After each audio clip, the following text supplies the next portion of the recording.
Dubbii Waaqayyoo mata duree nuyi irratti waliin barannu bu'uura cimaa yookaan strongest foundation kan jedhu irrattidha. Macaafa Daani'el raajichaa boqonnaa 2 irra kan jiru keessaa lakkoofsa 35 irra isa jiru nan dubbisa. Dhagichi inni fakkeenyicha rukute garuu tulluu guddaa ta'ee biyya lafaa guute. Daani'el macaafa raajii isaatii kana kan barreesse bara Yihuudoonni mootii Baabilooniin booji'aman keessa ture. Sababni Yihuudoonni booji'amaniif 1. Kakuu Waaqayyo waliin qaban waan diiganiif. 2. Seera sanbataa waan cabsaniif. 3.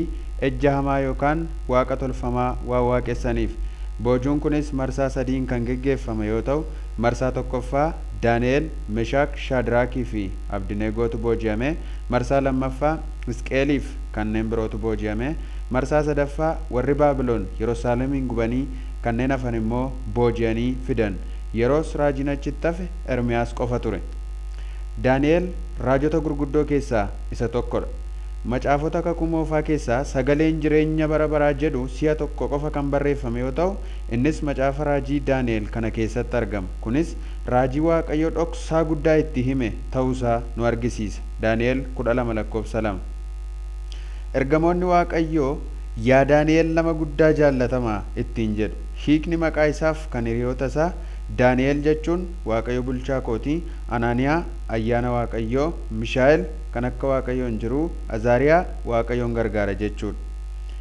Kutaan irratti xiyyeeffannoon ilaallu Daani'el boqonnaa 2 kan jiru yoo ta'u, qabxilee gurguddoo boqonnaa 2 keessatti argaman keessaa muraasa isaanii kan waliin ilaallu. Jalqaba irratti mootiitu abjuu abju'atee irraanfate yookaan furtuu gate. Waaqayyo Nebukadnezar mootichatti waan gara fuula duraatti ta'uuf jedhu keessatti iyyuu haalli siyaasaa yookaan polotikaa addunyaa garamitti akka adeemutti mul'ise. Biyyattiin garamitti akka adeemtu ka'u paartilee siyaasaa adda addaa bulchitoonni ofittoo fi Waaqayyoon arrabsan ka'uuf akka jiran itti mul'ise. Jaallatamoo firoota koo edaa Waaqayyo dhimma polotikaa keessanii galaa. Utuu dhimmi kun Waaqayyoon hin galchu ta'ee macaafa qulqulluu irratti waa'ee mootota Yihuudaa 19, mootota Israa'el 20 fi abboota firdii 15 ol ta'anii hin barreeffamu ture. Anaaf akkanaaf galetti siyaasni inni oriijinaalli karaa dhugaan biyya bulchuu irratti xiyyeeffatu macaafa qulqulluu keessaa ba'a. Museen inni saba Israa'el geggeessaa tureyyuu yeroo jalqabaatiif heeraaf seera 613 qopheessee ittiin saba bulchaa kan ture. Gama birootiin ajajaa 10, ajajaa 100, ajajaa 1000 kan jedhu yeroo sana keessa abbiyuunsaa Yeetroon gorsa inni kenneefiin hojii irra oolchaa kan inni ture yoo ta'u, isa yeroo sana inni jalqabe har'a itti fayyadamanii hojii irra oolchaa jiru. Daani'el innumti macaafa kana barreesse iyyuu yeroo Baabiloon akka Ameerikaa irraa kana turte barcuma 3ffaa qabatee biyya geggeessaa ture. Mootota 3 wajjin jijjiiramee hojjetaa ture. Bara hojjetaa ture maratti waajjira Daani'el keessatti dhugaatii hojii irra oolaa ture. Kanarraa kan hubannu nuyi ambaasaadarota Yesuus ta'uu keenyadha. Ga'ee ambaasaadarummaa keenya kana immoo hojii qajeelaa raggaasisuun isa hin taane immoo mormuun argisiifna.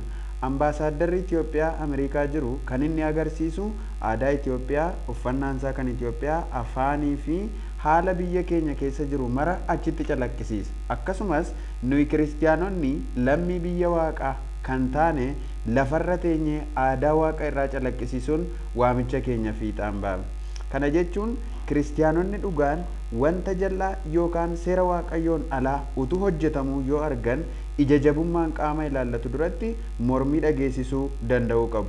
Kanaaf fakkeenya kan ta'uu danda'u Neeroon mootiin Roomaa kiristiyaanummaa dhiisaatii anaaf sagadaa, anattuu gooftaadha jedhee yeroo labsii fi beeksisa baase ormaaf kan hin bulle ijoolleen Waaqayyoo warri akka Ignaatiyoos, Yuustinos, Perpetuaa, Pooliikaarp, Phexros, Phaawulos, Yaaqoobiif kanneen kana fakkaatan ajaja mootichaa mormuun sagalee dhageessisanii dhugaadhaaf wareegaman. Meshaak, Shaadraakiif Abdineegoon labsii mootichaa sirrii waan hin taaneef ni morman. Bara 1965 mootiin Itoophiyaa Haile Sillaaseen yeroo qonnaan bultoota lafa isaanii irraa ari'e utuu barattoonni yuunivarsiitii hiriira hin bahanii fi fincilli qonnaan bultootaa hin geggeeffamin dursee lafi kan waaqayyooti ummati itti fayyadamu irraa siqi kan ittiin jedhe geggeessitoota waldaa kiristaanaa warra wangeelaa Makkaana Yesuus Itoophiyaa kan luba Guddinaa Tumsaan hoogganamu ture.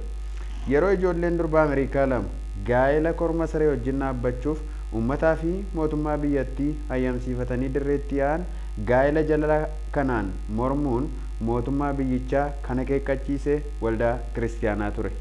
Namicha abbaa qabeenyaa ji'a irratti awwaalamuuf ture sana mootummaan biyyichaa erga hayyameefiin booda namni biyyoo irraa dhufe biyyootti deebi'uu qaba ji'a irraa gadi buusaa jedhee kan akka inni lafatti awwaalamu godhe waldaa kiristaanaati. Gara dubbii koo ijootti yommuu deebi'u Waaqayyo haala bulchiinsa sabaa gara fuula duraa itti himnaan yeroo ilaalaa ture baay'ee na'us abjucha irraanfatee bule. Waa'een abjuchaa waan baay'ee isa raaseef abjuu fi hiika abjuu sanaa beekuuf beektota kaldootaa mara warra ayyaana hedan warra urjii lakkaa'anii waa himanii fi kan kana fakkaatan hunda walitti waamsisee akka itti himan dirqisiise. Namni isa mootiin gaafatu deebisu waan dhibeef mootichi beektota biyyattii mara kan baajata guddaa itti baasee waggaa 3 barsiisaa ture mara harkaaf miilli isaanii irraa ciramee tuullaa kosii akka ta'uuf ajaja dabarse. Asitti kan baay'ee nama dhibu abjuu abju'atee kan dagate mooticha kan beektota fixuuf ajaja baases mootichuma. Isa abbaan warraa ofii balleessee haadha manaaf ijoollee mana keessaa qolaasuudhaan geggeessitoota mataan nukkubu. Addunyaa kana irratti dhangala'uu dhiigaa guddaaf sababa kan ta'u maddi isaa yeroo baay'ee geggeessitoota biraa rakkoo ka'uudha. Maddi rakkoo waldaa kiristaanaa fi maddi rakkoo mootummaa Afriikaaf kan addunyaa kanaa yeroo hedduu geggeessitoota biratti dhalatee sababa sanarraa ka'uun namootni kumaatamaan miliyoonaan lakkaa'aman du'atti yeroo harka laatan argina. Kanaaf fakkeenya kan ta'u geggeessitoota addunyaa kanaa warra jalqabaa godhee Waaqayyo kan muude Addaamiif Hewaan rakkoo isaan uumaniin addunyaan du'atti harka laatte. Sababa Aaroon bifa fakkeenyaa hojjetee saba Israa'el ittiin gufachiiseef dheekkamsi guddaan sabatti gad lakkifame. Daawit mootichi saba lakkoofsisee Waaqayyoon dheekkamsiise Israa'eloota 70,000 ficcisiise. Akkasumas Baatshebaa haadha manaa Uuriyaa jallinaan fuudhuun hamma har'aatti lolli Israa'eliif Filisxeem gidduutti akka itti fufu ta'eera. Walloliisii isaanii Waaqayyo biraa waan kakatameef isa jaarsummaan dhumu miti. Rakkoo lubni Eeliin geggeessaan iddoo aarsaa Shiiloo uumeen saanduqni kakuu Waaqayyoo booji'ame. Sababa Saa'ol mootichi Waaqayyoon dhiisee waa'ee warra jiranii warra du'an yookaan eker dubbiftuu gaafateef loltoonni Israa'el akka hoolota tiksee hin qabne karaa tamsa'an loltoota jajjabootu tulluu Gilbo'aa irratti kukkufe sabatu booji'ame geggeessaa mataan dhukkuburraa rakkoo madde. Adolf Hitler paartiin naazii Jarman kan dhumuu Yihuudota miliyoona 6 sababa ta'e geggeessaa mataan dhukkubu. Yeroo biyaan mootichi ilmi Solomoon yeroo sabni Israa'el gaaffii mirgaa dhiyeessaniif inni immoo deebii jal'aa waan deebiseef qubni koo ishee moggeen mudhii abbaa kootii caalaa furdatti jedhee mootummaa Israa'el bakka lamatti cabuusaaf geggeessaa sababa ta'edha. Itoophiyaatti mirga dhala namaa sarbuun kan beekaman mootota akka Haile Sillaasee, Dargii, Tewoodiroos, Minilik Naazichaa fi horteen isaanii saba Oromoo miliyoona 5 hanga miliyoona 6 ta'u harka miila harma irraa ciruun kan fixan geggeessitoota mataan dhukkubuudha. Iraaqitti namoonni 10,000 lakkaa'aman dhumuuf sababa kan ta'e hoogganaa biyyattii Saadaam Huseenidha.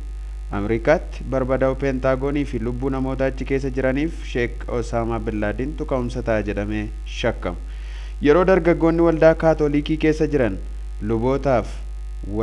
luboota waldaaf gaaffii kaka'umsa hafuuraa yookaan rivaayivaalii dhiyeessan luboonni deebii sirrii kennuu dhabuun amantiin kiristaanaa yeroo sana balaa guddaa rakka bu'u godhee jira. Baayoloojistiin Daarwin jedhamu jijjiirama suuta kan hojjete qalbii uummata addunyaa kanaa kan raase dursaa monoksee waldaa ortodoksii kan ture tarii duraan luba waldichaaf gaaffii riiformeeshinii kaasnaan waan isaan didaniif ivoluushiniitti amane jedhee yaada.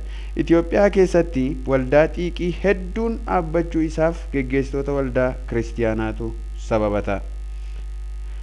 Yeroon gadi fageenyaan xiinxalu inni mootiin furtuu gatee fi haalli dhaloota jaarraa 21ffaa baay'ee wallatti fakkaata. Sababni isaa dhaloonni ammaa kunis silaa abjuu barootaa abju'ate, keessumaa dargaggoonni biyyattii maanuwaalii bulchiinsaa, furtuu dinagdee biyyattii fi gundoo booree waaqayyoo fi abbootii amantii biyyaa harkaa fuudhanii garuu akka nama qalbii gatee yookaan akka nama hirriba keessaa weeraree ka'ee harka facaasee qofaa haasaa yeroo deemaa jirudha. Akka nama itti gaafatamummaa guddaa fudhatee hin fakkaatan. Ilaamee dorgommee ulee walitti kennuu keessatti namoonni qooda fudhatan warri duraa ariitii guddaan fiiganii inni dhuma irra jiru fiigicha dhiisee qalbii yoo deeme yookaan yoo taa'e dadhabbii warra duraa zeeroo akka ta'u wal nu hin mormisiisu. Akkuma kana hojiin abbootii keenyaan hojjetamaa ture daran milkaa'uuf murteessaan dhaloota har'a gundoon booree itti kennamee jirudha. Biyyattii kanaaf har'a namni baay'ee murteessaa ta'e tokko anaaf siidha. Lammaffaa irratti kan ilaallu kan mootiin ija irra kaa'ate nama kan biraadha. Kan hiikni abjuu bira jiru immoo kan biraa ture. Mootiin hiika abjuu isaatii beektota biyyattii irraa eegi. Waaqayyo immoo ergaa guddaa yookaan hiika abjuu warra koolu galtoota Daani'eliif firiyoota isaa bira kaa'e. Wanti nama biratti guddaa Waaqayyo biratti xiqqaa, warra namni dhuma irra kaa'e immoo Waaqayyo tokkoffaa baasee dinqisiifatama. Kunis karaa itti Waaqayyo warra booji'amtoota gara barcumaatti fidudha.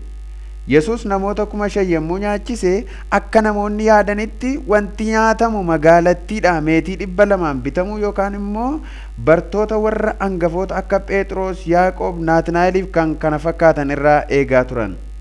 Garuu kan nama dinqu nyaanni sabni bal'aan nyaatee quufee irraa hafee maqaan isaallee kan hin dhaamne gurbaa tokko biraa argame. Yohannis boqonnaa 6:9. Ergaan har'as biraan ga'u gurbaa har'a akka namaatti xiqqaate yookaan sammuu namaa keessa kan hin jirre inni guddaan sammuu Waaqayyoo keessa jiraachuudha waan ta'eef yeroo gurbaa inni maqaan isaa itti hin dhaamne ergaan isa jiru dhaloota 60 du'a oolcheetti maqaan isaa dhaamu akka dhufu shakkiin qabu. Waa'een ergaa sitti himame hiriyootaa fi firoota kee qoruu danda'a. Garuu Waaqayyo isa sitti dubbateef salphaadha. Yoosef xinnummaa isaatti akka geggeessaa ta'u maatii isaatti himnaan maman. Garuu dhuma irratti Waaqayyo akkuma itti mul'isee itti aanaa pirezidaantii Gibxii ta'e muudamuun bara beelaatti Afrikaa fi biyyoonni addunyaa harka isaa keessaa waan nyaatan akka argatan godhe. Akkuma jedhe godhe Waaqayyo. Yeroo hundumaa Waaqayyo foormulaa addaan hojjete warra dhumaa dura utuu godhu argina. Macaafa seera uumamaa yoo dubbistanii akkaataa maatiin itti eeganiif akkaataa Waaqayyo itti wanticha hojjete wal jala dabarsee akkaataa inni itti godhetu baay'ee sin dinqa. Mana Addaam keessatti sila Qaayintu hangafa ture, Waaqayyo immoo Aabel waan du'eef Sheeti isa dhuma irratti dhalate jalqabarraa aanse. Mana Nohi keessatti Yaafet hangafa ture, Waaqayyo immoo Seemiif hangafummaa kenne. Mana Abrahaam keessatti Ishmaa'eel hangafa ture, Waaqayyo Isiyaaqiif hangafummaa kenne. Mana Isiyaaq keessatti Esaawuu hangafa ture, Waaqayyo Yaaqoobiif hangafummaa kenne. Mana Yaaqoob keessatti Ruubeen hangafa ture, Waaqayyo Yihuudaaf Yoosef warra gara dhumaa jiraniif hangafummaa kenne. Mana Yihuudaa keessatti Zaaraa hangafa ture yookaan dura lafa ga'ee, Waaqayyo garuu Faares mucaa Teellaa dhalateef hangafummaa kenne. Mana Yoosef keessatti Minaasee hangafa ture, Waaqayyo immoo harka wal jala dabarsee Efreemiin dura aanse. Mana Isee keessatti Eliyaab hangafa ture, Waaqayyo hangafummaa Daawitiif kenne. Mana Daawit keessatti Amnoon hangafa ture, Waaqayyo immoo hangafummaa Solomooniif kenne. Qabxii sadaffaa irratti ijaarsa bu'urri isaa yookaan miilli isaa suphee ta'e, dhaabbiin isaa shekeraa ta'e fakkeenya mootichi arge wajjin wantoota wal qabatutu ilaalu. Mootichi kan inni arge qaama nama fakkaatu iddoo garaagaraatti qoodamee jirutu arge. Inni arges mataansaa warqee, qomaaf harkisaa meetii, garaan mudhiinsaa naasii, gudeedisaa sibiila, miilli isaa sibiilaa fi supheetu wal makaadha. Karaa biraan mataansaa warqeen leenca yookaan mootummaa Baabiloon kan argisiisu, qomaa fi harkisaa meetiin amaaketa korbeessa hoolaa yookaan mootummaa Meedoonii Faares yookaan mootummaa Pershiyaa kan argisiisu, garaan isaa fi mudhiin isaa naasii qeerransa korbeessa reetti yookaan mootummaa Giriik yookaan Aleksaandar guddicha kan argisiisu, miilli sibiilaa fi suphee wal makaan sun immoo bineensa sodaachisaa yookaan mootummaa Roomaa kan argisiisudha. Miilli fakkeenyichaa bineensa sodaachisaa yookaan Roomaan sun supheedhaa fi sibiila irraa kan walitti dhufedha. Sibiilaaf supheen wal makuunsaa kan argisiisu gaa'ela hamaa bu'uureessuu isaanii kan argisiisudha. Karaa biraatiin wal makuu sabaa kan qeequdha. Mootiin baay'ee hamaan dhuma bara biyya lafaatti ka'ee Roomaa yoo ta'u, yaaliin mootota Roomaan geggeeffame iddoo qulqulluu qulqullootaa kan gooftaa Yesuus qofaan golgaan sun dayya'ee walitti ba'u humna waraanaan dhimma ba'uun raawwachuu yaalanii bakka Waaqayyoof kaa'uun akka isaaf sagadamuuf namoota dirqisiisanii, gooftaa Yesuus bara mooticha Roomaan Heroodis biyya geggeessaa ture keessa kan dhalate yoo ta'u, seexana isa Yesuusin ajjeesuuf barbaadaa turedha. Asirratti kan hubannu hundee wantichaa sibiilaa fi suphee wal makaa waan wal nyaatiinsa geggeessee wal jabeessee wal utubee wal dhaabuu hin dandeenye hundee shekeraa yookaan mana cirracha irratti ijaarameen kan wal fakkaatudha. Ijaarsa yookaan dhaabbata kamiifuu murteessaan ka'umsa yookaan bu'uura yookaan faawundeeshinii isaati. Kanaadaa Kaaligarii keessatti kan argamu gamoon baay'ee beekamaan jiru dheerinni isaa meetira 190dha. Ulfaatinni isaa toonii 10,884dha. Ulfaatina gamoo kanaa keessaa jalli yookaan giraawundiin isaa qofti toonii 6,349 yookaan ijaarsa manichaa keessaa parsantii 60 kan ta'u ulfaatina hundee manichaati. Baajetni guddaan jala manichaaf oolee jechuudha. Maaliif baajetni guddaan hangas ka'u kun bu'uura manichaaf oole kan jedhuuf biyyattii keessatti namoonni gurguddoof beekoon saayintistoonni addunyaaf biyyichaaf namoonni baay'ee barbaachisoo ta'an gamocha keessatti argamu. Yoo gamoon kun hundee baduun balaan irra ga'ee biyyattiin qabeenyachatti dabalee namoonni addunyaan kun abdattu hundi al tokko baduu waan danda'aniif rakkoolee dhaqqaban baraaramuuf bu'uura yookaan faawundeeshinii gamoo sanaa cimsuun murteessaadha. Ofii kee akka hin dhabneef eenyummaa kee Kiristoos Yesuus irratti bu'uureessuun sirraa eegama. Kan baay'ee namatti tolu Waaqayyo bu'uura keenya tolchuuf tokkicha ilma isaa Yesuusin nuuf kenna. Abaluun qalbii qaba kan jennu yoo bu'uura isaa Yesuus irratti cimsateedha. Anaan malee jedhee Yesuus waan dubbateef. Dhugumayyuu gooftaa malee wanti kam iyyuu hundee hin qabu. Dhagichi yookaan Kiristoos nuyi irratti ijaaramne kuni warra itti amaneef jireenya bara baraa, warra isa gufatanii irratti kufaniif caccabuu, warra dhagichi irratti kufeef immoo buruquutu itti murtaa'e.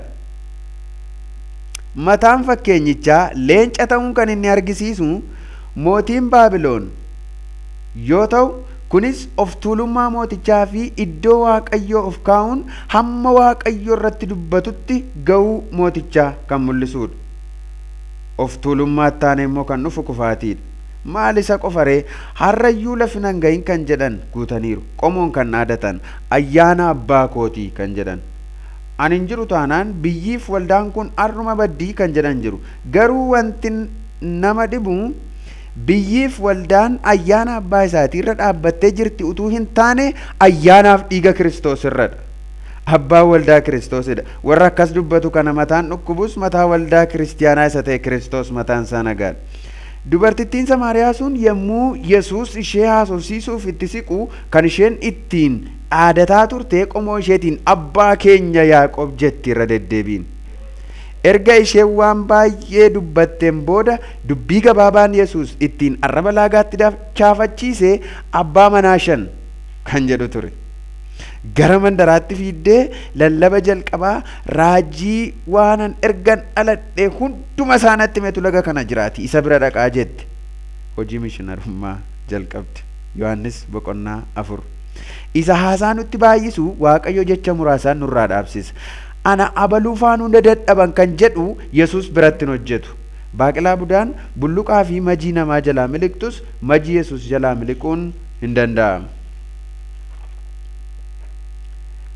Qomaa fi harki isaa amaaketa yookaan korbeessa hoolaa kan fakkaatu. Inni kun immoo mootummaa Meedooniif Faaresii yookaan mootummaa Pershiyaatti kan fakkeeffamu ta'ee mootota jal'ina horsiisanii fi hambaa jal'inaa warra ol ka'anidha. Hoolaa garraamii fakkaatee mul'atus bineensa foon namaa nyaatee bare butata wayirraa hin gorre hoolaa budaadha. Inni akkuma jawwichaa hamaadha. Raajii sobduu jedhamee beekama. Kan isaaf hin saganne hundin ajjeefamu. Namoonni gubaa yookaan mallattoo bineensa isa duraa akka godhatan dirqisiisa. Mallattoo kana kan hin fudhanne gabaa addunyaa ala ta'u lakkoofsi korbeessa hoolaa kanaa yookaan lakkoofsi bineensa kanaa 666. Kanaaf hoolichi hoolaa isa garraamiitu hin taane hoolaa isa budaadha. Garaan isaa qeerransa yookaan korbeessa reettiitti fakkeeffama. Kunis mootummaa Giriik yookaan Alexander guddicha kan argisiisu. Akkuma beekamu qeerransi mataa huba jala dhokfatee taa'ee xobbaallaa horii liqimsituu qabee dhiiga dhugeessa bareeda. Warra addaan citiinsa sanyii dhalootatti fidanii fi albaadhayyee akka garaa lafaati. Abjuu dhalootaa kan xuuxu mul'atatti gogaa kan nama godhu gooftaan nurraa qabu. Korbeessi reettii suni baay'ee of tuulee dhugaa lafatti gad dhidhiituun aarsaa qulqullaa'an kan mormeedha. Gooyyomsaa baay'isa. Alaan adeemsa waan toluuf alaan adeemsa toluudhaan namoota hedduu gara ofii isaatiitti kan hawwatedha. Macaafa fakkeenyaa boqonnaa 30 irratti yeroo dubbatu wantoota adeemsa tolan waan 4tu jira. Leenca, kormaan daanqoo, korbeessa reettii, mootii macca isaa of naannessee adeemudha. Jarreen kun deemsaa fi of tuulummaatu jireenya isaaniirraa calaqqisa. Yeroo hundumaa kormaan daanqoo yoo laaltanii yeroo inni achi deemee adeemu kan mataarraa qabu sana gonfoo mootii fakkeessee yeroo inni obbo Bokkossaa adeemu adeemsatti isaa tolu. Kormaan daanqoo irratti salphina isaa kan isin irratti beektan yeroo inni indaanqoo sosookkeedhaaf warra xixiqqoo ta'an rukutee bakkee keessa kurkursuu jalqabudha. Jalaan ka'uuf jalatti kan hin jaallan. Silaa biyyattiidhaaf namoota gurguddaa raagdota gurguddaatu dhalate. Garuu kormaan daanqoon mataa rukutee sammuu torchii godhe. Sakaan biyyooffachiise, sakaan biyyaa baase. Korbeessi reettii adeemsa waan toluuf yeroo adeemu haalli isaa kan hedduu nama hawwatudha. Garuu yeroo itti siqan ciincaan foolii isaatii namni itti siquu kan hin dandeenye. Biyyi lafaa yeroo halaalatti ilaalan hawwattuu fakkaatti. Afeerraan ishee jalqabaa ilkaan kee hin danda'u jettee marqaa fi mooqaa feerti. Takka jettee cirracha afaan nama guutti.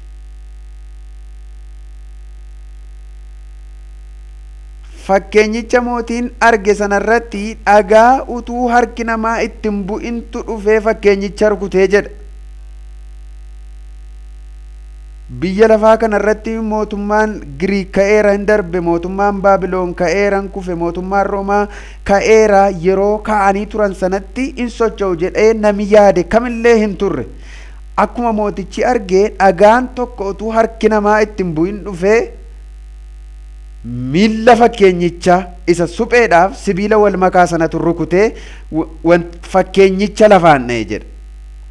Dhagichi inni fakkeenyicha rukutee biyya lafaa guute sun mootummaa bara baraa isa kan Waaqayyoo Kiristoos dhagaa golee qajeelchuu isa utuu ijaartonni tuffatanii isaan dhaalee mirga abbaa isaatii taa'e, dhagaa ijaarsaaf filatamaa ta'e, dhagaa jiraataa isa ta'e gooftaa Yesuus Kiristoosiin kan argisiisudha. Warri qalbii qaban ogeessonni dhagicha irratti bu'uureessu. Namoonni Kiristoos irratti utuu hin ta'in yaada ofii isaanii fi qabeenya isaanii irratti bu'uureessan raawwatanii badu. Bara 1923 keessa biyya Ameerikaa magaalaa Chicaagootti kan ka'an Waaqayyoon isa hundee waan hundumaa ta'e dhiisanii qabeenya isaanii irratti of waan ijaaraniif hin badan. Warri akka Charles Schwab, Arthur Cutter, Richard Whitney, Albert Fall, Jesse Livermore, Leon Fraser, Liver Kruger hedduun isaanii of ajjeesan. Keessaa inni tokko immoo maraatuu adda duree addunyaa kanaa ta'e. Madda maraatummaa isaanii sana kan ta'e Kiristoos irratti of ijaaruu dhabuu isaaniiti. Qabxiin itti aanu warri dhagicha irratti yookaan Kiristoos irratti bu'uura tolan waldaa kiristaanaatu irratti ijaarama. Gooftaa Yesuus Phexrosiin ati dhagaa jabaa waan taateef sirratti mana koo ijaaraa ittiin jedhe. Phexros nama akka ittiin jedhame sana ta'ee argamedha. Sagaleen kakuu hedduun waa'ee keef dubbatamuu qofa osoo hin taane wanta siin jedhame sana taatee argamuutu namas Waaqayyoonis gammachiisa. Warri Gooftaa irratti bu'uuraman kun ija hojii hafuuraa salgantu irraa cirama.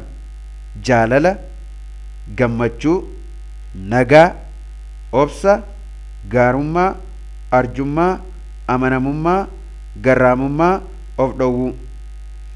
Phaawulos immoo hojii Waaqayyoo hojjechuuf keessaaf alaan doorsifamaa, bubbee galaana irratti ka'uun sodaachifamaa, mana hidhaatti dararfamaa, beela, dheebuu, reebichaaf kan kana fakkaatan hunda obsaan danda'uun hamma guyyaa wareegama isaatiitti obsaan danda'ee waldoota kiristaanaa hedduuf bu'uura kaa'ee darbe. Raajonni, ergamoonni Gooftaa, abbootiin amantii hundi iyyuu wareegamaaf qabsoo hadhaa'aa gochuun dhaloota har'aaf hambaa ol kaa'anii darban. Kunis obsa guddaa qabaachuun malee tasuma hin danda'amu akka Yooffaa jechuudha. Hojiin jalqabame tokko al tokkichaan fiixaan ba'umsa yookaan milkaa'insa dhabuu danda'a. Kufaatiin sitti baay'atus abdiin kutatin, yaada qajeelaa qabaadhu, hojii keetti fufi. Oolee bulee yeroo itti ganamni milkaa'ummaa bari'u jira. Abdii kuttataanaan akka duutu shakkii hin qabaatin. Maartiin Luuter King mana hidhaa keessa taa'ee yeroo urjii walqixxummaa biyyattiif ba'uun argaa jedhe. Beekaan Toomaas Edison jedhamu ampuulii ibsaa hojjechuuf si'a 1999 yaalee kufee si'a 10,000ffaatti milkaa'e. Gama biroon immoo abdii guddaa qabaachuu isaa irraa kan ka'e kufaatiin milkaa'uu dhabuun itti baay'atus obsaan hojjechuun addunyaa kanaaf fakkeenya kan ta'e walqixxummaa uummata adiif gurraachaa irratti hojjechuun kan milkaa'e Abrahaam Linkanidha. Si'a 9 kufee 10,000ffaatti milkaa'e. Gaara dukkanaa har'a sitti mul'atu gara sitti keessaan dabarsitee ifi guddaan sitti mul'achuutu qaba. Yesuus Kiristoos yeroo biyya lafaa irra deddeebi'aa ture akkaataa addaan bartoota isaa warra jalqabaa barsiisee ofirratti bu'uureesse. Ana kan na dhibu dhaabbata yookaan yuunivarsiitii akkas jedhamutti barsiise kan jedhu wanti barreeffame hin jiru. Garuu hamma har'aatti barsiisaa peedaagoojistii fi saayikooloojistii beekamaan akka Gooftaa Yesuusitti akkaataa addaan barsiisee hin turre, hin dhalannee, hin dhalatus. Barsiisonni seeraa, faarisoonnii fi loltoonni biyyattii barsiisni isaa aboof keessaa qabaa jedhan. Bartoonni isaas baay'ee cimoo ta'an warra yeroo inni qopheesse sanatu addunyaa kanaaf namoota gahaa ta'e warra akka bakakkaa qopheessee ofii waaqarratti ol ba'e. Tooftaan Gooftaa Yesuus ittiin bartoota mana barumsaa isaa galchee ittiin barsiisee kutaadhaa kutaatti ittiin barsiisaa tures addadha. Tokko namoota 1,000 lakkaa'aman bakka tokkotti barsiise. Fakkeenyaaf yeroo namoota 4,000f 5,000 nyaachisee quubse.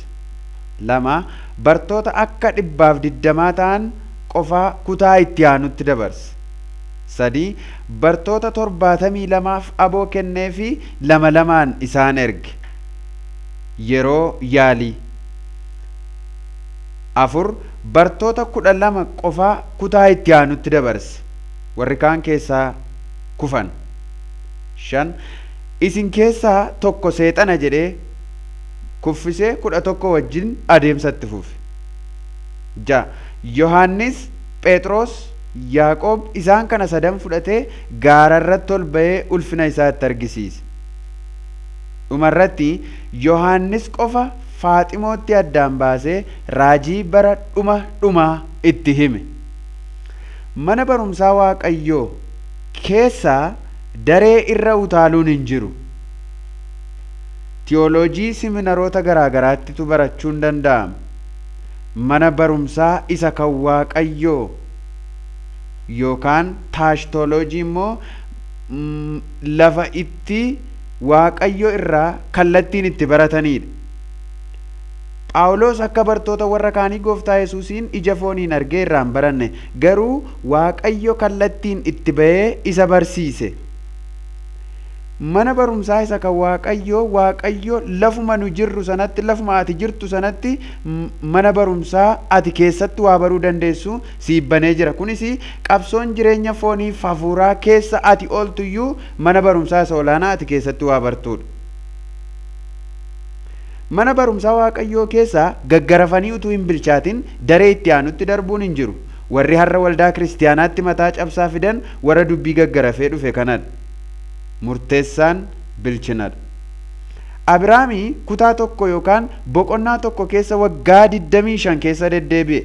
Isa gurraan dhaga'ee ijaan arguuf fageenya gabaabduu gurraaf ija gidduu waggaa 25 deeme. Isa itti himame arguuf dhagna qabatee qulqullaa'utu irra ture waan ta'eef anaafatiyyuu dura isa kakuu danqu sana ofitti kutuu qabna. Yoosef kutaa tokko yookaan boqonnaa tokko keessa waggaa 17 keessa deddeebi'e. Mana barumsaa Yesuus nu galche keessatti hin banna utuu hin taane ogummaa horannee tajaajilatti guddannee akka Yoosef, miidhagnee akka Daani'eliif hiriyoota isaatii, kaasuutti kakuu baannee akka Abrahaamiif Saaraa taanee baana. Akkuma beektan ijoolleen shamarranii miidhaguuf qoraattii hagamsaa 5 walitti hidhanii dhiiga obbuusanii hojjetatu yookaan ilkaan isaanii tumatu. Kan dhiiga irra kutu addoyyeema isheetiin beekte. Warra alaa qofaan utuu hin taane hiriyaa fi haadhoon keeyyuu sirraa galchee iddootti galta. Yoosefiin haadha ormaa dura obboloota isaatu wayyaa irraa baasee qullaa isaa mul'ise. Musee haadha isaati kan lagatti gate. Daawitiin kan irratti ka'ee mootummaa irraa fudhachuuf ka'ee ilmuma isaa Abishaaloomiif gorsaa isaa kan ture Ahitoofel warra lafa Daawit oolu haala jireenya isaa sirriitti qayyabatantu irratti ka'e keessa beeketti. Beekaa addunyaa kanaa kan ture Sookraatis dargaggootaaf namoota biyyicha keessaa waa'ee amala gaarummaa of beekuu of barbaaduuf kan kana fakkaatan itti dhimmee barsiisaa kan ture yoo ta'u, nama waan gaarii kana hojjeteef firiyoonni isaa badhaasa summii burcuqqoo tokkoon addunyaa kanarraa isa geggeessan. Ati warra alaa hafuura xonqaayii, hafuura budaa, hafuura jawwee baay'ee waan sodaattuuf ifannaatti baay'ifta. Ani immoo haadhaaf haadhoo keensii sodaadha. Akkasumas ijoolleen shamarranii yeroo mataa foosifatan yookaan hojjetatan waan dhukkubuuf nyaara guduunfanii ishee footuuf jala taa'u yookaan immoo daqiiqaa 40 kan ta'u kaaksii gubaa jala erga ta'anii booda abiddaan ammas irra deebi'amee hojjetamaaf. Yeroo hojjetamuuf sana baay'ee dhukkubee gubuus yeroo achii baatu yaa isheedhaan miidhagdu achiin booda hundumatu duukaa ilaala.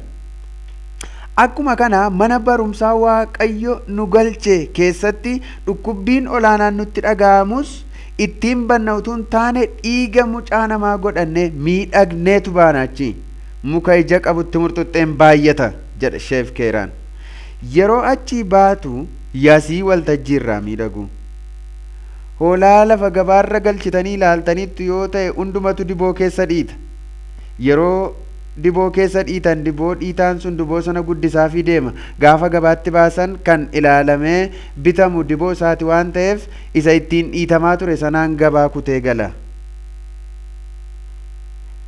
Daabboon sirriitti bilchaachuudhaaf irraa jalaanitu abidditti boba'uu qaba. Sana booda sirriitti bilchaatee nyaata nama guddaa ta'a. Irraaf jalaan sitti bobeessuun Waaqayyoo gubeessi balleessuuf utuu hin taane addunyaa kanaaf nyaata akka ati taatuufidha.